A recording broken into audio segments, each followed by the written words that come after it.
Ya, betul. Dan lagi mencabar kalau kita sebenarnya masyarakat Malaysia tak menjaga kesihatan kita, bukan saja tak boleh buat laporan dekat atas laut macam tu, dekat darat pun kita akan memudaratkan kesihatan.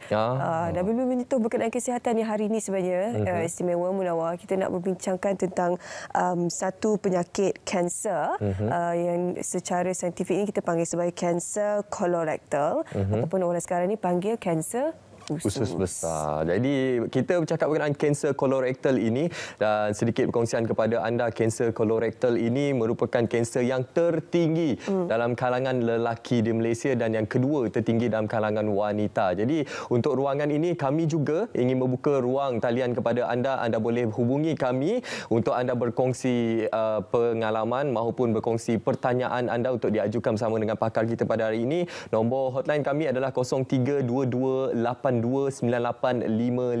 Okey, kita terus saja memperkenalkan tetamu kita di studio iaitu Dr. Rafiz Abdul Rani, merupakan pakar perunding gastroenterologi UATM Private Specialist Center UPSC. Assalamualaikum Doktor. Waalaikumsalam. Okey, Doktor, macam biasalah kalau kita nak cerita berkenaan penyakit ni, kita kena tahu apa dulu penyakit ni. Jadi apa yang kita boleh fahami tentang kanser usus besar ni, Doktor? Okey. So the first thing is dia punya kanser itulah. So kanser ni kalau dalam secara ringkasnya ia ketumbuhan yang tidak normal. Okay? So boleh jadi kat mana-mana, ada kanser otak, ada kanser paru-paru, ada kanser usus semua. Tapi kanser kolorektal ni secara khususnya dia dekat usus besar kita. Okay? Daripada segi sistem pengharaman kita, ada mulut, esophagus, perut, usus kecil, usus besar. So kolorektal ni dekat usus besar and dekat rektum, kat penghujung je sebelum sampai ke dubur tu. Okey, itu pemahaman kita berkenaan kanser dan kanser kolorektal ini. Okey Doktor, kita dah tadi kongsikan kepada masyarakat kanser usus besar ataupun kolorektal ini merupakan kanser yang tertinggi dalam kalangan lelaki dan kedua tertinggi dalam kalangan wanita. Jadi mengapa pentingnya untuk kita memberikan kesedaran khususnya berkenaan kanser yang mungkin ramai yang tidak mengetahui berkenaan perkara ini, Doktor? So pada saya sebagai gastroenterologist, pakar gastro, kanser usus ni penting sebab dia nombor, seperti yang Nawar cakap tadi, is nombor 2 kat Malaysia, dan nombor 1 untuk lelaki, nombor 2 untuk perempuan. So saya rasa kebanyakan daripada kita, masyarakat Malaysia ni memang akan kenal salah seorang yang pernah ada kanser usus. Memang kenal ada orang yang dah pergi operation ke, dah pergi kemo ke dan lain-lain. So statistik kat Malaysia pun menunjukkan memang dia yang paling tinggi. So kita kena buat something untuk ni. Macam breast cancer juga. Breast cancer kita tahu sangat tinggi kat Malaysia, patut program-program dia dah masuk dan semakin berkurangan sekarang. Sama dengan kanser pagar rahim juga, so dia dah berkurangan sebab ada vaksin semua. So tapi kanser kolorektal ni dia tak seksi. Orang tak kenal, orang suka boleh semua dia nak pejam mata sebab najis usus kan. So dia punya exposure tu tak berapa banyak. So yang tu yang kita kena buat something untuk prevent dia daripada terus meningkat, and then kalau boleh kita kurangkan lagi. So daripada segi itu, daripada segi perubatan, Akademi Medicine Malaysia pun dia dah keluarkan apa kita panggil clinical practice guideline. Clinical practice guideline ni untuk penyakit-penyakit yang sangat penting kat Malaysia, dan dia akan keluarkan apa yang kita perlu buat, apa yang pihak ni kena buat, apa yang pihak doktor kena buat dan lain-lain. So yang itu menunjukkan betapa pentingnya kanser kolorektal. So we have to do something pasal kanser. Apa yang bahayanya kanser? Okey, kita tahu kanser ni dia memang akan sel yang tumbuh secara tidak semula jadi itu akan merebak. Tapi kalau kanser kolorektal ni, apakah yang mengganggu fungsi-fungsi di usus besar itu disebabkan oleh sel kanser ini? Okey. So yang sel kanser ni, dia apa yang terjadi, dia macam kita punya quality assurance kat kilang. So biasanya sel kita akan sentiasa ada turnover. So ada sel baru keluar, sel lama mati. Tapi kadang-kadang ada yang tak berapa cantik kualiti dia, terlepas juga. So yang tu yang makin lama makin besar jadi kanser. So bila dah ada macam tu dekat lining dekat kita punya usus, so yang boleh dapat cerit-berit, setengah orang dapat sembelit. Yang ni yang lama, bukan yang sehari dua. Dia dalam 2 minggu, 3 minggu, 6 bulan macam tu. And then makin lama akan nampak kesan-kesan lain, macam dia susut berat badan, Lepas tu kadang nampak ada pendarahan dalam najis kita, sama ada pendarahan yang merah ataupun pendarahan yang dah bercampur dengan najis. So daripada segi itu dia dah menunjukkan kesan-kesan kanser. Tapi kalau boleh kita nak approach dia sebelum terjadi kesan-kesan ni. So yang ni yang kita ada aktiviti-aktiviti yang kita boleh buat untuk kurangkan progression kepada kanser ini. Okey, doktor, kita nak memahami juga siapakah antara kelompok individu yang berisiko untuk mendapat kanser usus besar ataupun kolateral ini. Ialah kalau kita dengar kebelakangan ini, kanser selalunya melibatkan golongan yang berusia, tapi sekarang ini ianya semakin mendekati golongan muda. Jadi bagaimana pandangan doktor? Betul. Kalau kita tengok statistik Malaysia, kanser kolorektal ni pada umur 60 yang tinggi. So 60 yang tinggi, tapi bila kita tengok statistik di sekitar dunia, dia makin lama makin menurun juga. So sama ada kita belum detect lagi yang muda-muda kat Malaysia ataupun memang ada perubahan yang sebenar, kan. So golongan yang terlibat macam satu dia lelaki, that's why lelaki yang paling banyak. Unfortunately kita lelaki dia punya risiko tinggi. Nombor dua, bila usia dah meningkat. So kebanyakan doktor pakar gastro pakar usus ni bila usia meningkat lebih daripada 50 memang kita akan sarankan untuk buat ujian untuk colorectal cancer. Nombor tiga, kalau kita ada polip. Polip ni macam ketumbuhan yang belum jadi kanser, tapi dia ada potensi untuk jadi kanser. Kalau pernah didetect sebelum ni, so risiko untuk dapat kanser tu lagi tinggi. Nombor empat is kalau ada sejarah keluarga. Terutamanya keluarga yang kita panggil first degree, ayah, ibu, adik-beradik yang paling rapat, kan. So kalau ada sejarah keluarga tu memang dah wajib dah untuk ahli keluarga pun kena screen untuk kanser usus ni. Nombor 5 dia ada beberapa penyakit-penyakit lain macam inflammatory bowel disease, Peutz-Jeghers syndrome, tapi yang tu secara spesifiknya lah. So mereka ni yang berisiko tinggi untuk dapat. Untuk mereka yang berisiko ni, apa antara faktor yang menyebabkan mereka berisiko untuk terkena kanser kolorektal ini? So faktor-faktor itu yang kalau daripada segi akademik kita untuk tengok semua kajian-kajian and the last 30-40 years ni memang dah tengok apa risiko untuk kanser kolorektal ni. So kita boleh bagikan kepada dua, satu yang kita tak boleh ubah, satu yang kita boleh ubah. Yang tidak boleh ubah macam yang dikatakan tadilah, lelaki, usia meningkat, jantina semua. Yang boleh ubah ialah banyak ada kena-mengena dengan cara hidup kita. Sama ada kita aktif ke tak aktif. Kalau kita buat exercise, kita aktif, kan, dia akan orang kata lagi efisien kat sistem penghadaman kita. Nombor dua, kalau kita merokok memang dah sasar dia tunjukkan akan meningkatkan kanser. Bukan saja kanser kolorektal tapi semua kanser. Nombor tiga is pemakanan kita. Kalau kita tak makan serat, kan, tak makan sayur, tak makan buah, and kalau kita banyak makan makanan yang berproses tinggi. So yang tu semua dah ditunjukkan meningkatkan risiko untuk, and risiko ni yang kita boleh ubah. Risiko tersebut yang kita boleh ubah. Sebab itulah kita sering kali menggalakkan kepada masyarakat untuk mengamalkan gaya hidup dan juga gaya pemakanan yang sihat seperti yang disarankan oleh Kementerian Kesihatan Malaysia. Sekali lagi, sebenarnya kita nak war-warkan kepada penonton-penonton kita semua bahawa kita sekarang ini sedang membuka ruang untuk anda menghubungi kami untuk kita berkongsi ataupun bertanyakan soalan dan juga pandangan kepada pakar kita di studio pada malam ini. Anda boleh dapatkan nombor telefon di kaca televisyen anda 0322829855. Okey, kita nak teruskan perbincangan. Doktor, mungkin kita dah fahami sedikit berkenaan kanser kolorektal dan mungkin juga untuk kita perjelaskan kepada masyarakat berkenaan simptom-simptom yang mungkin mereka perlu ketahui yang berkait rapat dengan kanser ini, doktor.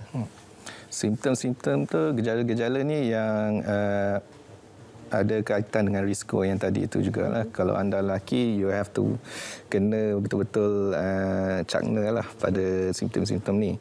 Satunya ialah kalau berat badan kita menurun, kalau menyusut. Ada setengah orang berat badannya menurun, kita happy, tapi ada sebab di belakang tu kan. Terutamanya kalau memang yang bukan disengajakan. Kalau macam kita sengaja, kita buat exercise, jaga diet semua, memang sengaja dan okey, tak ada masalah. Tapi yang makin menurun ni. Okay. Nombor 2, kalau sakit perut yang berpanjangan.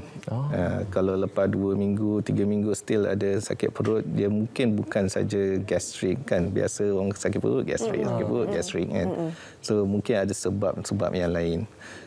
Nombor 3 ialah apa kita panggil altered bowel habits, ialah perubahan pada tabiat pembuangan air besar kita, sama ada dia bertukar jadi lebih kerap cerit ataupun lebih kerap sembelit ataupun dia sekejap cerit sekejap sembelit macam tu.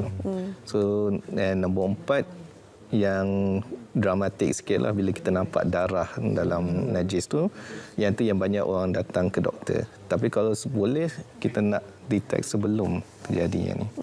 Tapi darah dalam najis tu dia akan jadi dalam satu durasi yang berpanjangan ataupun dia kadang-kadang berlaku, sebab kadang-kadang kita ada dengarkan situasi ataupun mungkin rakan-rakan yang mengadu ke kan. Jadi macam mana nak tahu, nak membezakannya tu kan, tahap mana untuk kita perlu bawa diri kita ke hospital ke klinik ke untuk diagnose kanser.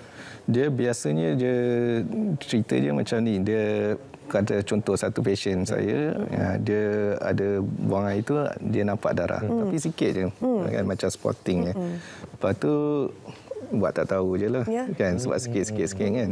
Tapi bila dia buat medical check up untuk benda yang lain, lepas tu baru dia mention tu kat doktor tu suruh periksa, lepas tu kita jumpa kanser macam tu. Doktor, sebenarnya sekarang ini kita ada seorang pemanggil, difahamkan pemanggil kita daripada Melaka. Abdul Ghani daripada Melaka. Assalamualaikum. Assalamualaikum warahmatullahi wabarakatuh. Apa khabar, doktor? Baik, Waalaikumsalam. Saya seorang cancer survivor daripada colorectal cancer lah. Saya ada standing dulu. And then saya dah bebas cancer. Saya nak tahu daripada doktor, kebaran kalian untuk dia kembali berapa persen? Okey, baik. Terima kasih. Ini memang soalan famous juga ni untuk pesakit kanser. Kebaran kalian untuk sel kanser itu kembali. Okey. So kanser ni memang boleh kembali. Memang tak dinafikan ada pasien yang dah ada kanser, kita dah rawat, pembedahan ke surgery, kemo semua, tapi dia akan datang balik. So yang penting kat sini ialah the treatment untuk kanser tu dah berjalan, tapi pemantauan selepas itu. So kebanyakan pasien, walaupun bila kita test, kita buat check up untuk pre-cancer yang polip ni semua, dia akan masuk satu program yang kita akan pantau balik selepas 6 bulan, selepas tahun, selepas 2 tahun macam tu. So yang pentingnya ialah to make sure yang kita tak tinggal dalam proses pemantauan ni atau proses surveillance ni. Dan jangka masa untuk surveillance tu bergantung pada apa yang kita tengok originally. So sama ada yang pre-cancerous polyp tu dia tahap yang rendah ataupun tahap yang tinggi, ataupun jenis-jenis kanser pun yang kanser yang berlainan dia punya tahap pemantauan tu lagi cepat. Okey, doktor, untuk kanser survivor seperti Encik Abdul Ghani tadi, untuk beliau mencegah daripada kanser usus besar ini kembali, bagaimana? Adakah sama juga seperti langkah mencegah untuk golongan-golongan yang lain, doktor? Sama juga, cuma dia punya naratif is kalau dah ada kanser tu, kita kena amalkan gaya hidup yang sihat ni semualah. Okay? So yang tu akan mengurangkan risiko. Tapi risiko untuk terjadi itu memang secara semula jadi akan meningkat. Pada gantung yang risiko yang kita tak boleh ubah tu. Kalau usia meningkat memang risiko tu akan meningkat. Kalau jantina lelaki dan lain-lain. Sebabnya dia dalam cell turnover tu yang dia the quality dan campur genetik semua lah. Itulah yang menyebabkan kanser tu sebenarnya itu tidak boleh dikawal. Cell turnover tu kita cuma boleh mengurangkan sahaja dengan pengamalan gaya hidup yang sihat. Tapi kita ikhtiar kan. So kita cuba kurangkan benda semua dengan gaya hidup sihat. Bagaimana cara untuk mendiagnose kanser kolorektal ni? Apakah antara metodnya, mesin-mesin yang diguna pakai untuk diagnose pesakit? Dia ada cara-cara dia, ada banyak cara. Satu yang kita panggil yang non-invasif, satu lagi yang invasif. So bagi masyarakat umum, biasanya yang non-invasif ni kita akan test najis doang. Sama ada darah ke tak ada darah. Kalau bila kita test tu, bagi sampel najis sikit dan kita akan masuk reagen dia semua dan kita boleh tahu ada darah ke tak ada. Tapi kalau ada darah pun tak semestinya ada kanser. Ada banyak perkara lain yang boleh sebabkan darah. Tapi apa yang penting, kalau ada darah tu, dia beritahu kita, kita kena investigate lebih lanjut. Dan cara kita investigate lebih lanjut ni ialah through the invasive procedure tu, ialah yang colonoscopy, yang masuk terowong teleskop daripada bawah tu. Yang tu tak susah sebenarnya, tapi banyak orang takut. Saya dengar pun takut. Macam seriau je bunyi itu. Cakap je semua tak nak lah, gelilah, takutlah, risau, malulah kan, all these things kan. So dia, tapi sebenarnya yang ujian kolonoskopi itu dia actually very simple. Yang susahnya ialah pada sebelum ujian tu, sebab kita kena prepare bowel kita. Kena bagi betul-betul bersih supaya permukaan tu kita boleh tengok dengan jelas lah. Kalau dia ada selaput apa najis semua, tak nampak permukaan dia sendiri kan. So dia punya part yang susah is bowel preparation sebelum tu. Yang bila kita buat ujian kolonoskopi tu is very simple. Kita akan bagi ubat untuk tidur, akan mengantuk mamai semua. Lepas tu ada pelincir dan kita masukkan teropong tu. Biasanya orang tak ingat. Biasanya dia masuk tu dah relax, cakap-cakap sikit. Lepas tu dah bagi ubat tu, dia tidur. The next thing orang ingat, dia orang dah kat recovery. So dia macam minor surgery lah kan?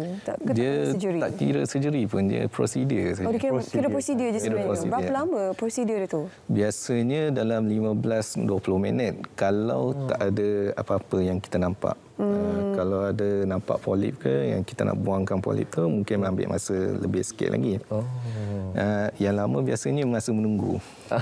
Kan? Betul. Sebab dalam satu hari tu tengok center, ada center yang buat 5, ada yang buat 10, 20 kan. So masa menunggu tu yang lama. Okey, doktor, kita ada seorang lagi pemanggil daripada Kedah, iaitu Encik Izwan. Assalamualaikum. Hello, Assalamualaikum. Waalaikumsalam. Silakan ajukan soalan kepada doktor kita pada pagi ini. Okey, Assalamualaikum doktor. Waalaikumsalam. Saya nak bertanyakan macam keadaan saya bila saya makan benda yang pedas, saya sakit perut. Lepas tu najis berdarah. Okey, sakit perut saya tu berlarutan sampai 4 ke 5 hari. Lepas tu dalam 1 minggu memang 4-5 hari. Minggu depan pun benda yang sama berulang-ulang. Benda ni dah berlarutan 2-3 tahun dah. Adakah saya ni boleh diklasifikasikan sebagai kanser? Okey, terima kasih Azhar. Okey, terima kasih Encik. Doktor ada soalan susulan nak ditanyakan? Tak ada? Ke boleh? Boleh. Boleh je, okey. Boleh, okey. Okey, terima kasih. Ya, terima kasih Encik Izwan. So, soalan ni pun biasa kita jumpa kat klinik. Kat klinik biasanya kata bila makan tu pedih, bila makan tu dia cerit-berit. Tapi yang tu part tu yang memang penting untuk jumpa doktor dulu. Sebab simptom yang Encik Izwan katakan tadi kemungkinan besar dia lebih kepada bahagian atas, bahagian perut, bukan bahagian usus. Tapi bila berjumpa doktor, dia akan tanya banyak soalan lagi lah. Umur berapa, tabiat makan macam mana, aktiviti macam mana, bila sakit ni apa yang buat, apa yang kurangkan sakit ni. So dengan info-info ni, doktor boleh pinpoint bahagian mana yang sakit sebenarnya. Sama ada bahagian perut ataupun bahagian usus. So macam Encik Izwan tadi tu bunyi more macam bahagian perut. Mungkin pada gastritis, peptic ulcer disease, all these things. So saya rasa elok Encik Izwan jumpa doktor dulu untuk kita, dan kita boleh decide ujian mana yang penting, sama ada teropong daripada bahagian atas ataupun untuk saringan kanser usus. Okey, doktor. Tadi kata dia banyak makan pedas Ya. Boleh jadi ke? Pemakanan rapat juga doktor. Malaysia suka pedas kan? Pemakanan tu dia banyak pada simptom pada gastrik sebenarnya. Gastrik dengan reflux. Cuma sekarang ni makanan pedas kita banyak yang bercampur dengan preservatif dan ni semua. Itu puncanya lah sebenarnya. So yang tu pun salah satu benda yang diwar-warkan kemungkinan boleh sebabkan kanser usus. Tapi bukan pada makanan yang pedas ya. Kebanyakan makanan kita sekarang semua dah ada preservatif, bahan-bahan yang dibenarkan kan. Okey doktor. Bagaimana untuk kita berikan saranan kepada masyarakat doktor untuk kita melaksanakan saringan secara berkala doktor. Ialah kita tidak mahu apabila kita mendapat simptom-simptom dan bila kita jumpa doktor kita dah berada di tahap keempat, tahap yang serius doktor. Jadi mungkin sedikit saranan daripada kita. So the idea is kita sebelum dapat kanser tu kita dah detect yang pre-cancer, yang polip ni. So yang tu yang kebanyakan pusat-pusat perubatan kat dalam dunia ni lah dah bermula ke arah tu. So kita cuba cegah sebelum terjadi. Betul. Dan cara nak cegah tu ialah melalui ujian saringan. Ujian saringan ni sama ada yang buat ujian pada najis tu ataupun kalau risiko dia nampak medium atau high risk kita buat kolonoskopi tu terus. Tapi benda ni bukan baru, dah lama juga. 10-15 tahun ni memang dah diketahui. Cuma uptake daripada masyarakat tu kurang. So macam alasan sama jugalah. Takut, tak serius. And nombor 3 is memang tak rasa apa. Kalau sebelum pre-cancer ni memang tak rasa apa. Tapi kalau kita boleh buat ujian saringan ni, kita akan prevent cancer. Susah 1 hari daripada kita susah 2-3 tahun dengan kanser kan. Macam tu. And dia banyak dia punya add-on effect je pada ekonomi, quality of life kita dan lain-lain. Betul. So siapa-siapa yang umur sekarang ni sarannya je umur 50 ke atas. 50 ke atas cuba jalankan saringan. Saya pasti apa yang ditekankan oleh doktor adalah mencegah lebih baik daripada mengubati doktor. Untuk kita sentiasa mengamalkan gaya pemakanan yang lebih sihat dan jangan lupa untuk bersenam doktor untuk kita terus sihat dan kita mencegah daripada penyakit-penyakit seumpama ini. Saringan juga. Ya, saringan paling diutamakan. Okey, terima kasih kita ucapkan kepada Dr. Rafiz Abdul Rani, pakar perunding gastroenterologi UiTM Private Specialist Center UPSC atas kongsian pada pagi ini doktor. Terima kasih.